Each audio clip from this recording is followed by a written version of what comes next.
Hello friends, मेरे नए video में आपका स्वागत है। आज मैं आप सभी से रासायनिक उर्वरकों के दुष्प्रभाव और इससे बचने के लिए जैविक उर्वरकों के माध्यम से इसके स्थायी समाधान पर चर्चा करूंगा। तो आइए वीडियो देखते हैं। सबसे पहले मैं रासायनिक उर्वरकों का इतिहास संक्षेप में बताऊंगा। रासायनिक उर्वरकों के इतिहास 19वीं शताब्दी की शुरुआत में सुपर फॉस्फेट के उत्पादन के साथ शुरू हुआ, जो पहला रासायनिक उर्वरक था। रासायनिक उर्वरकों के विकास में हड्डियों, फॉस्फेट, चट्टान और एमोनिया के उपयोग किया गया था। प्रारंभिक विकास। सुपर फॉस्फेट पहला रासायनिक उर्वरक है जो हड्डियों को सल्फ्यूरिक एसिड से उपचारित करके बनाया गया था। पीसी हुई हड्डियां 19वीं शताब्दी की शुरुआत में यूरोप में उपयोग किया जाने वाला एक फॉस्फेट उर्वरक है। पोटाशियम उर्वरक उद्योग 1861 में जर्मनी में शुरू हुआ। पहला संश्लेषित नाइट्रोजन उर्वरक कैल्शियम नाइट्रेट है जो 1903 में बनाया गया था। हेबर प्रक्रिया मीथेन और आणविक नाइट्रोजन से एमोनिया का उत्पादन करती है।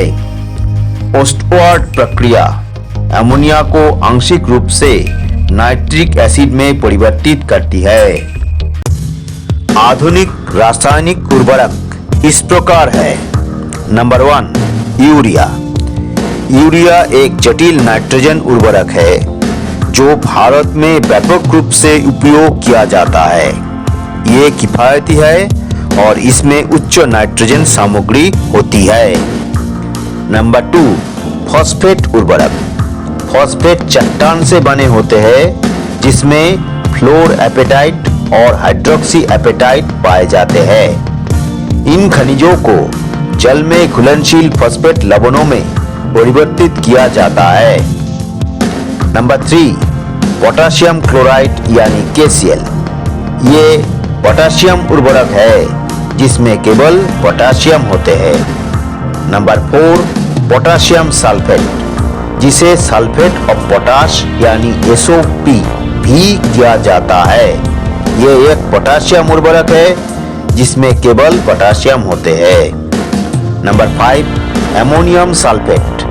इसमें नाइट्रोजन और एमोनियम आयन होते हैं। नंबर 6, कैल्शियम एमोनियम नाइट्रेट यानी कैन। इसमें कैल्शियम और नाइट्रोजन होते हैं। ये अक्सर उर्वरक के रूप में उपयोग किया जाता है। Number 7, calcium nitrate. ये जल में घुलनशील उर्वरक है जिसमें कैल्शियम और नाइट्रोजन होते हैं। इनका उपयोग कुछ पौधों के रंगों को नियंत्रित करने के लिए भी किया जा सकता है।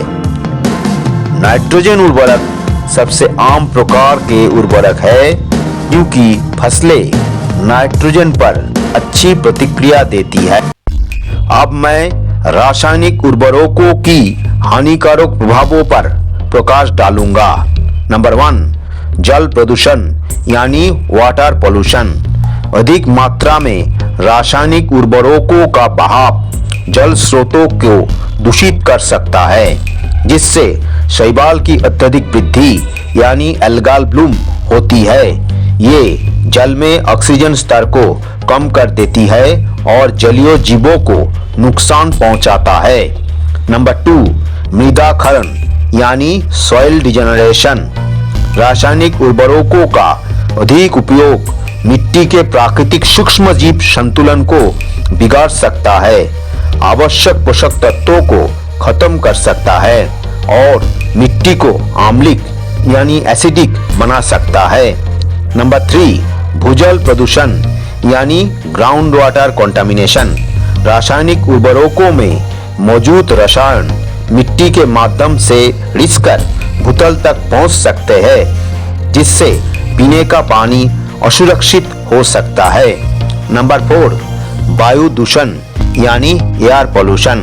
रासायनिक उर्वरकों के उत्पादन से हानिकारक गैसें वातावरण में उपस्थित हो सकता है, जिससे वायु प्रदूषण बनता है।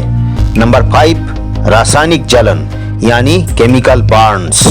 रासायनिक उर्वरकों के अनुचित उपयोग से पौधों की टिश्यू को सीधा नुकसान हो सकता है, जिससे रासायनिक जलन हो सकती है।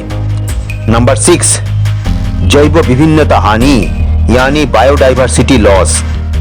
रासायनिक उर्वरकों के अधिक उपयोग से मिट्टी में पाए जाने वाले जीवों की विविधता पर नकारात्मक प्रभाव पड़ सकता है। रासायनिक उर्वरकों के मानव शरीर पर प्रतिकूल प्रभाव। रासायनिक उर्वरकों के अत्यधिक संपर्क में आने से शरीर पर विभिन्न प्रतिकूल प्रभाव पड़ सकता है, जिसमें शामिल है श्वसन तंत्र में जलन, मतली और उल्टी जैसी जठरांत्र संबंधी समस्याएं, सिरदर्द, भारी धातु के कारण कैंसर का संभावित जोखिम, हार्मोन संतुलन में गड़बड़ी और गंभीर मामलों में अत्यधिक नाइट्रेट सेवन के कारण मिथेनोग्लोबिनेमिया या रक्त विकार, जो विशेष रूप से शिशु को प्रभावित करता है। यह प्रभाव मुख्य रूप से उन व्यक्तियों को प्रभावित करता है जो उर्वरकों के प्रत्यक्ष संपर्क में आते हैं या अत्यधिक उर्वरक उपयोग से उगाए गए दूषित भोजन के सेवन से प्रभावित होते हैं। अब मैं मानव शरीर पर रासायनिक उर्वरकों के हानिकारक प्रभावों को एक एक करके बताऊंगा। नंबर 1, नाइट्रेट संदूषण या नाइट्रेट कंटामिनेशन। अत्यधिक नाइट्रोजन आधारित उर्वरकों के उपयोग से भूजल और कृषि उत्पादों में नाइट्रेट स्तर बढ़ सकता है। इससे मिथेनोग्लोबिनेमिया नामक समस्या उत्थापन हो सकती है, जिसमें रक्त की ऑक्सीजन ले जाने की क्षमता प्रभावित होती है, जो विशेष रूप से शिशुओं के लिए अत्यधिक हानिकारक होता है। नंबर 2, भारी धातुओं का जोखिम यानी हेवी मेटल एक्सपोजर। कुछ रासायनिक उर्वरकों में शीशा यानी लेड, पारा यानी मरकरी और कैडमियम जैसे भारी धातुएं पाई जा सकती है, जो शरीर में जमा होकर गुर्दे यानी किडनी और यकृत यानी लीवर को नुकसान पहुंचा सकती है और संभावित रूप से कैंसर का कारण बन सकती है। नंबर 3, श्वसन तंत्र में जलन यानी रेस्पिरेटरी इरिटेशन। रासायनिक उर्वरकों की धूल से सीधे संपर्क में आने से खांसी, छींक और गले में जलन हो सकती है, जिससे श्वसन तंत्र प्रभावित हो सकता है। नंबर 4, त्वचा में जलन यानी स्किन इरिटेशन। केंद्रित यानी कॉन्सेंट्रेट रासायनिक उर्वरक घोल के संपर्क में आने से त्वचा में जलन के निशान और कुछ व्यक्तियों में एलर्जी प्रतिक्रिया हो सकती है। नंबर 5, हार्मोन असंतुलन यानी एंडोक्राइन डिसरप्शन। कुछ रासायनिक उर्वरकों में मौजूद रसायन एंडोक्राइन डिसरप्शन के रूप में कार्य कर सकता है, जो शरीर में हार्मोन संतुलन को प्रभावित कर सकते हैं। नंबर 6, व्यक्तिगत संवेदनशीलता यानी इंडिविजुअल ससेप्टिबिलिटी। कुछ व्यक्ति आनुवंशिक प्रवृत्ति यानी जेनेटिक प्रीडिस्पोजिशन या पहले से मौजूद स्वास्थ्य स्थितियों यानी एग्जिस्टिंग हेल्थ कंडीशंस के कारण रासायनिक उर्वरकों के प्रतिकूल प्रभावों के प्रति अधिक संवेदनशील हो सकते हैं।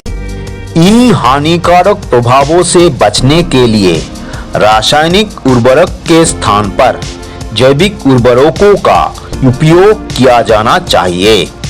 आमतौर पर जैविक उर्वरकों से हमारा मतलब सरसों की खैल या गोबर से होता है, जिनका पारंपरिक रूप से उपयोग किया जाता रहा है, लेकिन आधुनिक युग में विभिन्न परीक्षित पैक किए गए जैविक उर्वरकों की खोज की गई है, जिन्हें व्यावसायिक रूप से उत्पादित किया जा सकता है और जिससे बहुत अच्छे परिणाम प्राप्त किया जा सकता है।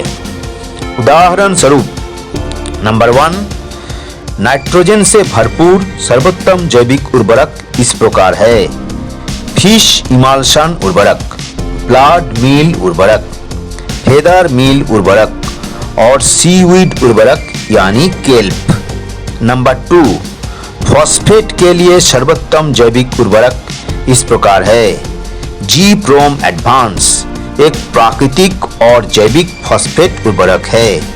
नंबर 3, पोटेशियम से भरपूर है लकड़ी की राख।